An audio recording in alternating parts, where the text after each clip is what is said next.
Welcome back to the Vanessa G Fitcast. I'm Vanessa Pozos, and here with me is Omar Pozos, my co-host and husband. And today we're diving into something a little bit scary for Halloween. Ooh. You know, we're talking toxins. Ready? Can you give me the best Michael Myers impersonation, Vanessa? No. Well, I guess he doesn't do it. He doesn't speak. Really. Yeah, I was gonna say. I'm like, how am I gonna do that on a podcast? Well, for the YouTube people, how about that? Yeah, we're gonna. Pass on that one. What's your favorite Halloween candy? Just quick. Oh, I mean, any kind of like peanut butter cup for sure. Like a Reese's peanut butter cup? Yeah. I'm more of a Twix guy myself. Yeah, I'm aware. That's me. We've been married for a few years. I actually know some things about you. You knew that was my favorite candy. I know that Twix and also peanut butter cups are your favorite. No, Almond Joy is my other one. I love Almond Joy. Lame candy. Right. But, I wanted to take some space on the podcast to talk about a topic that, to be honest, has been very overwhelming for me over the years. And that's why I wanted to talk about this a little bit in a way of, is this something that you should actually be concerned about? If so, what can that look like? What can you do about toxin exposure, and why might it be important for your health and fitness? Is to be totally honest with you, just want to preface this podcast as well. Please be honest with us. One of my biggest pet peeves, especially when it comes to social media, is fear mongering, and fear mongering around things like toxins, where I think it gets people thinking almost about not to say the wrong things, but to think about things in the wrong order. And so what I mean by that is when thinking about your overall health and possibly, body composition goals, like if you have weight loss goals, things like that, if you're getting really obsessed with toxins and that topic around toxins, but you're not actually looking at what you're eating and how much you're eating, you're looking at things in the wrong order. We need to still focus overall on caloric intake, on macronutrient breakdown, on micronutrients, kind of in that order per se, before getting to things like toxins. And so I want to preface that as well. If you had to say, on a scale of, 1 to 10, 1 being the absolute biggest priority that you have to focus on, 10 being the least thing that you need to worry about, where would you say toxins fall into? I don't think we can rate it on a scale of 1 to 10, to be honest, because I think it's also very much an it depends topic. I think for some people, it's more important than others. And we're going to talk about this a little bit here as well of the realities of how does it actually affect your body? Yeah. What are the concerns that we need to be worried about? To what extent, because you are a little bit more knowledgeable in this and into this than I am, but to what extent do you think there really is a little bit of fear mongering versus the reality of it is, maybe we do need to stay away from certain toxins. Does that make sense? Yeah, that's what we're going to talk about in this episode, because the reality... let me just explain it, dude. The reality is, it is something that I think everybody should bring some awareness to. Knowledge is power, right? And by learning more about toxins, what they actually are, how they actually impact your body, really thinking of things from a scientific perspective, what does the research show? And also just bringing awareness and knowledge to things that you can actually do about it, so it doesn't feel like this giant overwhelming topic, then we're much better set up to support our health goals, to support our body composition goals from this place of knowledge, to be able to decipher per each individual person, how should I be looking at this? How should I be thinking about this? And what steps should I actually be taking when it comes to toxin exposure and how that affects my body and my health? But I mean, let's start kind of zooming out here. What actually are toxins?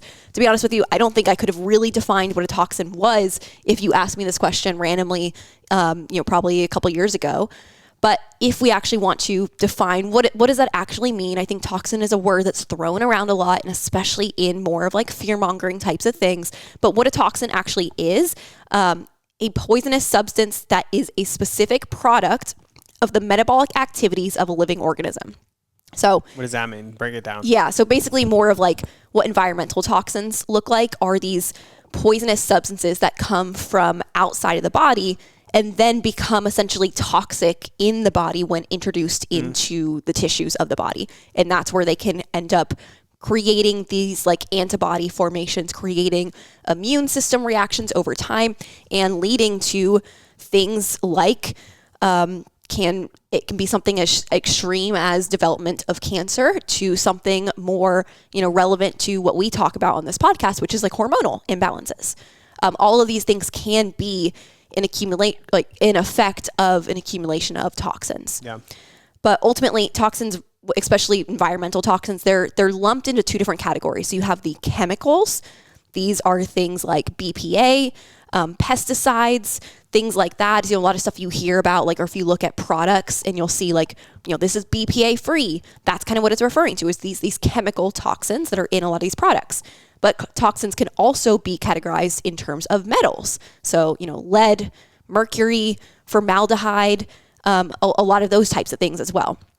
So when it comes to these toxins, the biggest thing we need to talk about is what is called the toxic burden.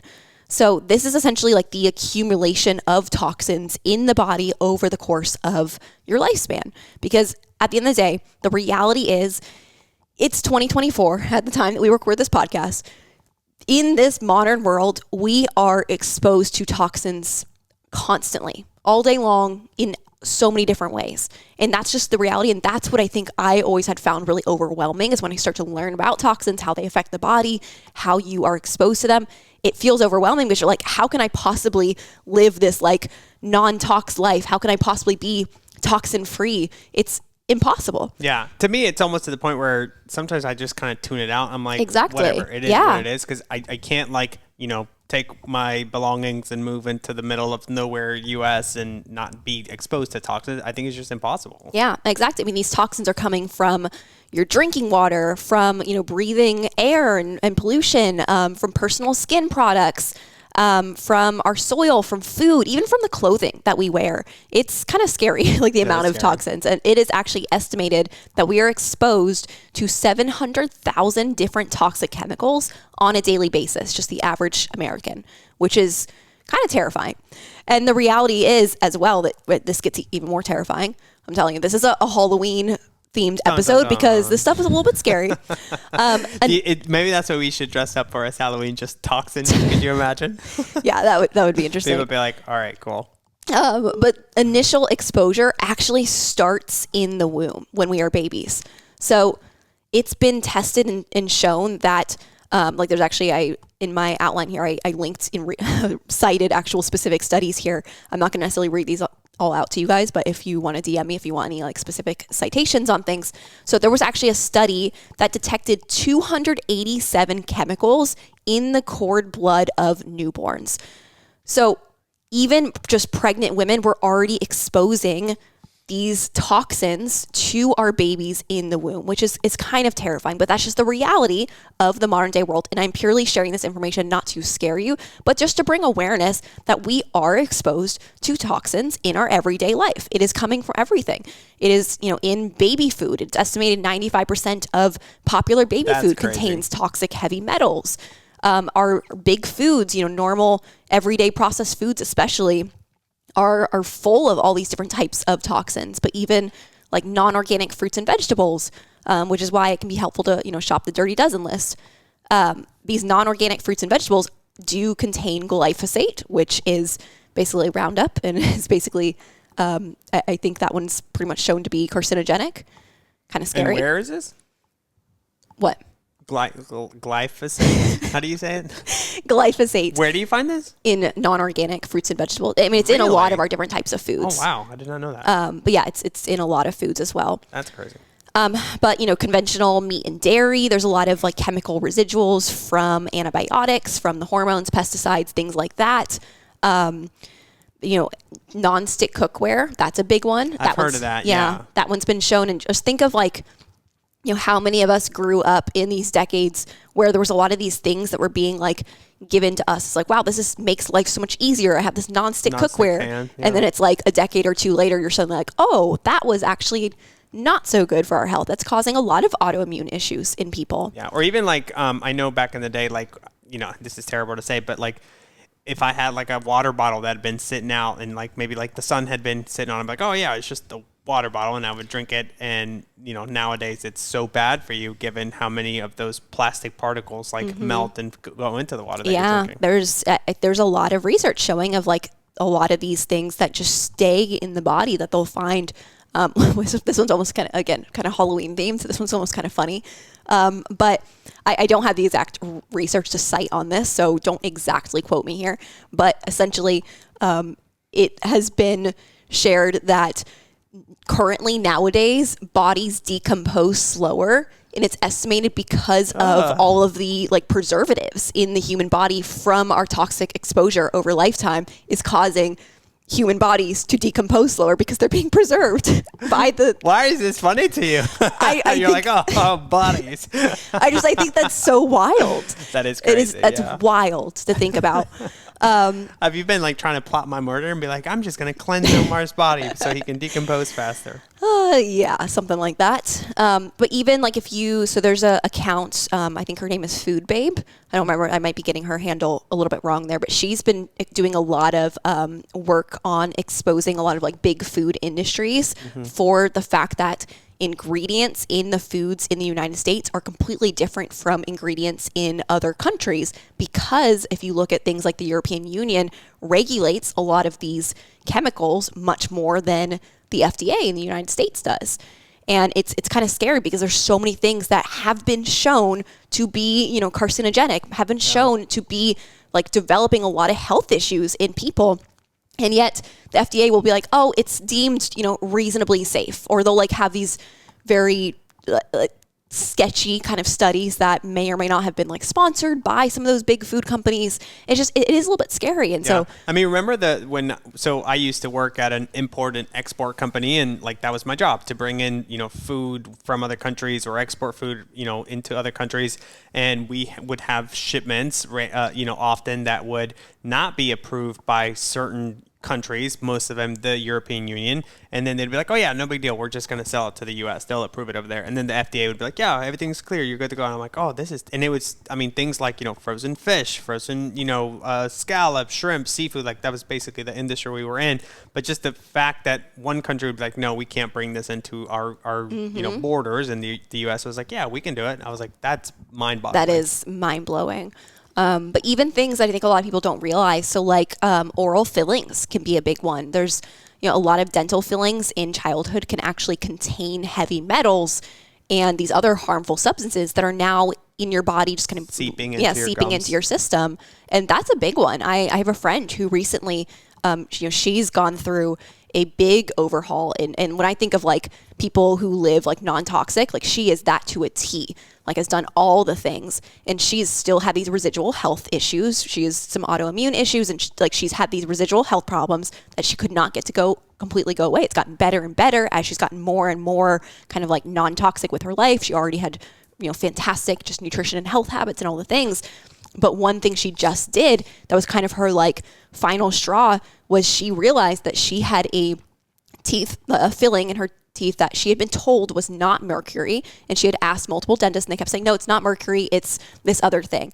And then she finally went to this other dentist, and he was like, no, that's mercury. He's like, it's the name that they're saying, that's just another name for mercury. And so she finally got that removed and is, crossing her fingers that that's going to be the difference maker of why she still has these residual health issues. But yeah, that can be a big one. Obviously air. So, I mean, there's toxic exposure. In air? Oh, I guess pollution. Yeah, that makes sense. I was like, what? Pollution, exhaust fumes, a lot of those types of things. There's obviously air exposure to like really potent cleaners and solvents. So think of even like whether you're, cleaning your house with certain products, or maybe you're in salons, you might work in a salon, you might be exposed to certain things. I think about how many years, so like, if you've been following me for a while, you've probably noticed my hair has gotten curlier over the last year. That's because I stopped doing these keratin treatments that I had been doing for over a decade, multiple times a year, to kind of manage my extremely curly hair and to keep it a little bit more smooth. And this was like I would specifically buy this product. My mom would do it ourselves, trying to always save money. We'd buy the same product that they would use at salons, and it was always labeled formaldehyde free. But we always were like, why? It says it's formaldehyde free. Like, we've done the research. This one claims to be very clean. It says it's formaldehyde free. But why is it that we still get this like burning sensation from it? Like, my mom would have to wear this like gas mask. It looks like you guys are about to cook meth every time you guys do that. But like, seriously, it looks like you can like, in the air, when doing the heating part of the keratin treatment where you add the heat to smooth out your hair, it would like the air would burn around you. Well, something I ended up researching and finding out was that it might be labeled formaldehyde free, but that's because they put a different ingredient in it that once you add heat, it essentially then becomes formaldehyde. Oh, got it. And formaldehyde, again, that's a known carcinogenic. So that is ultimately known to lead to development of cancer. And I was doing that for like a decade. Not good. So are you going to let your hair be all curly now? I TBD. Still trying to figure out other options and solutions. So if you have ideas for that, if you are great with hair, because I am not, send me your recommendations.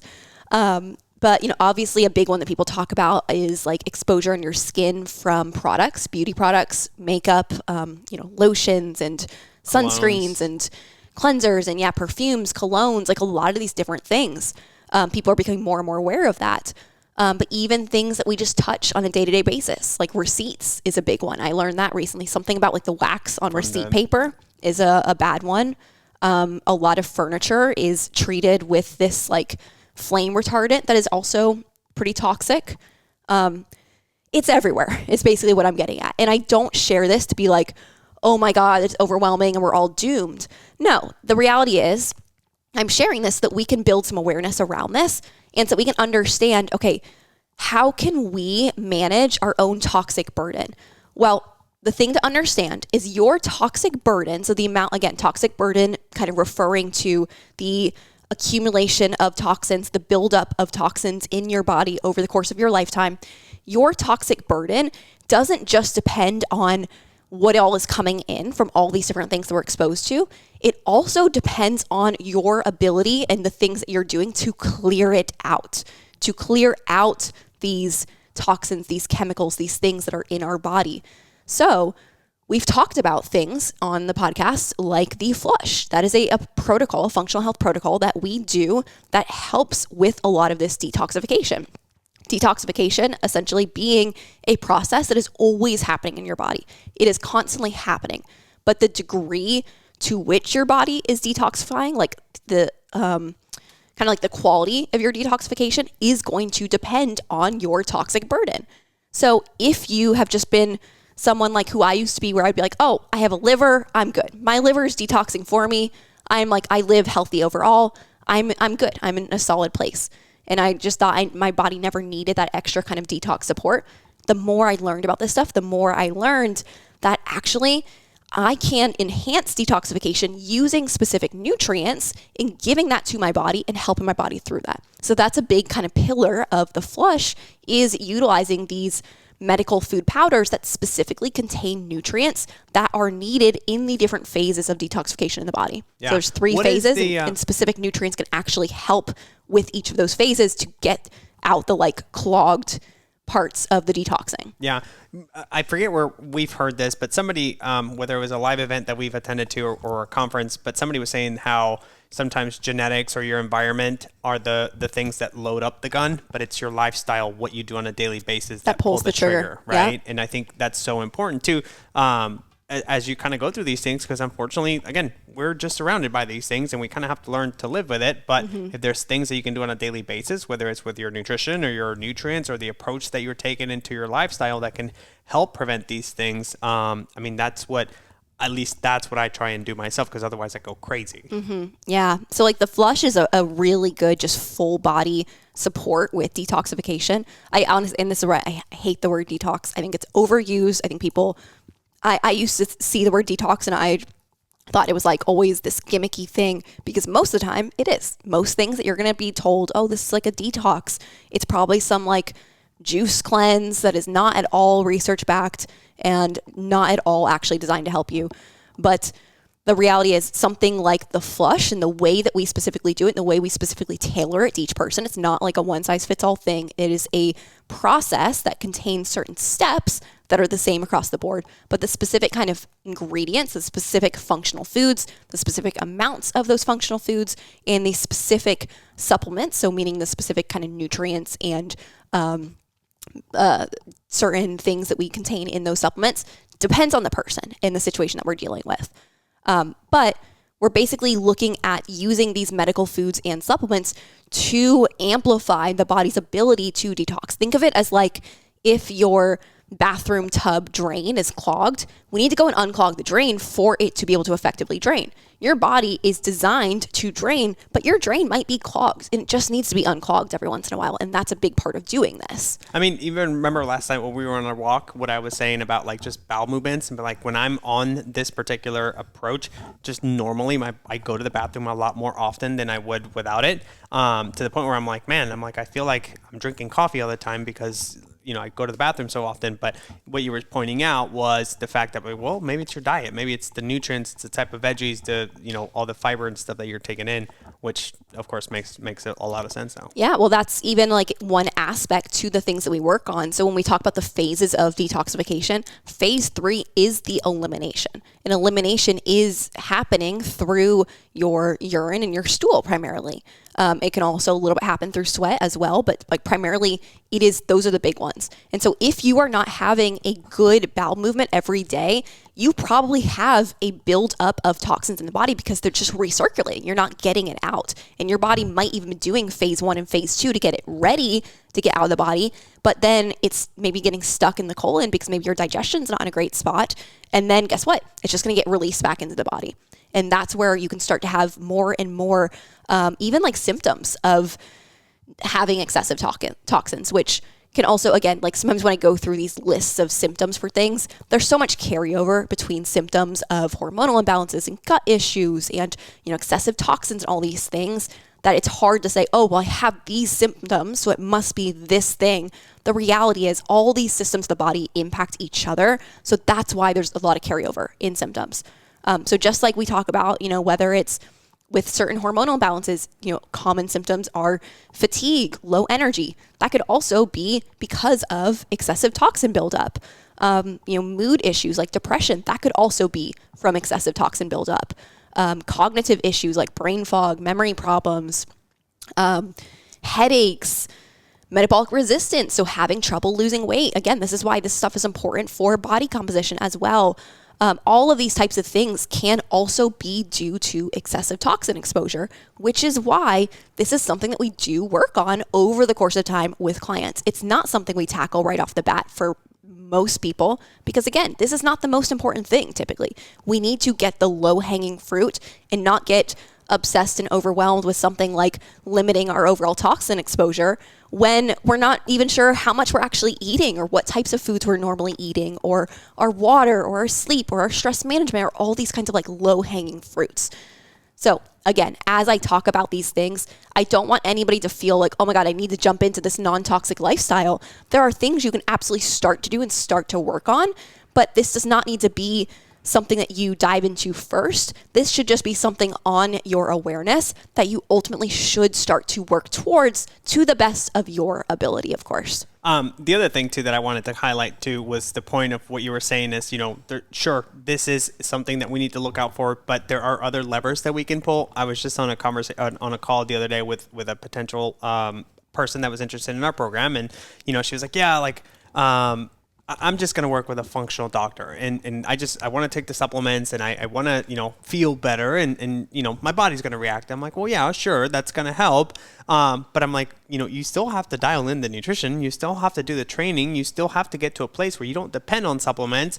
And I think that's where the light bulb went off, and that's where a lot of people miss it. It's like, you can go to a doctor, you can do all these things, but again, at the end of the day, what you're putting into your body each and every day, the hours of sleep, the stress management, the water, that's all this stuff like you were saying before, where if you are dealing with a bit of a clogged drain, that's the thing that's going to help you really, to me, make the biggest difference in the long run. And the cool thing is you don't depend on a supplement or a doctor in order to be able to do this, Yeah, absolutely. And it's of course nothing wrong with working with functional health doctors. I think that they're fantastic. We have a lot of clients who also work with functional health doctors as their doctor. However, those clients came to us for a reason. It's because you're still likely not going to get all the way to your goals just working with a functional health doctor, because it's still essentially like working with a doctor.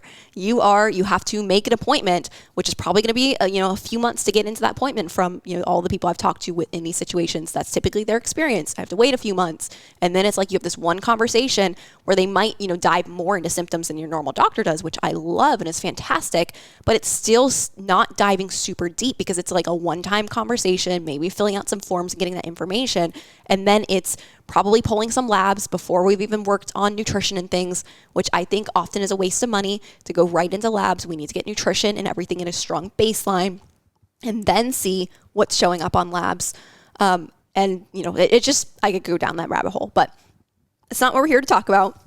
What I want to leave you with is we talked about how, really supporting your body's ability to process and excrete toxins. That's a huge part of lowering your toxic burden, because it's not just about what we're exposed to, but it's also about our ability to actually clear that out of your system. So the flush is one way to do that on like a higher level, but there are other ways you can overall support detoxification. So supporting your liver, something like wearing a castor oil pack is something I've become a fan of this year. That has been shown to help with your overall kind of liver health. It's also very sexy when we go to bed and she puts her castor oil pack on. Oh yeah, you love that castor oil pack wrapped around me. Yeah. Was that your sexy voice approach? Oh yeah. So that's supporting your liver is a big one, and there's a lot of things we could talk about. We could probably devote a whole episode to kind of how to support the liver. But I also want to leave you with some kind of ongoing toxic exposure reduction tips. So we talked about ways that we are exposed to toxins overall.